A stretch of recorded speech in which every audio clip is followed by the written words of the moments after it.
May, reflecting Christ by physical and mental development. The glorious tree of life, May 1st. The Lord God planted a garden eastward in Eden.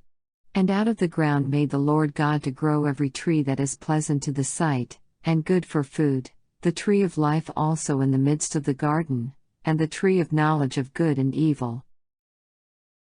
Man was formed in the likeness of God. His nature was in harmony with the will of God. His mind was capable of comprehending divine things. His affections were pure, his appetites and passions were under the control of reason. He was holy and happy in bearing the image of God and in perfect obedience to his will. As man came forth from the hand of his Creator, he was of lofty stature and perfect symmetry. His countenance bore the ruddy tint of health, and glowed with the light of life and joy.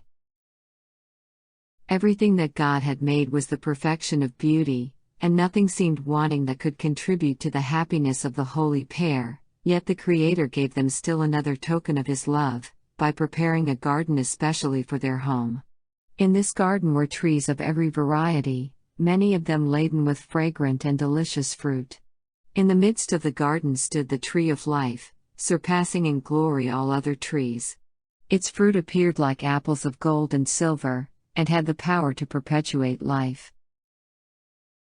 The tree of knowledge, which stood near the tree of life in the midst of the garden, was to be a test of the obedience, faith, and love of our first parents.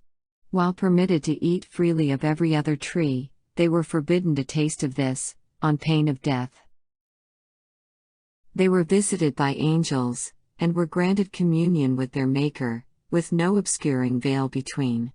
They were full of the vigor imparted by the tree of life, and their intellectual power was but little less than that of the angels. Our first parents were to enjoy communion with God and with holy angels, but their loyalty must be tested. Obedience, perfect and perpetual, was the condition of eternal happiness. On this condition he, man, was to have access to the tree of life.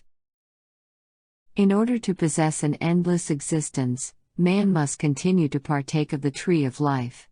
Deprived of this, his vitality would gradually diminish until life should become extinct. He, Satan, hoped that they would eat of the tree of life. But after man's fall, holy angels were immediately commissioned to guard the tree of life. None of the family of Adam were permitted to pass that barrier to partake of the life-giving fruit, hence there is not an immortal sinner.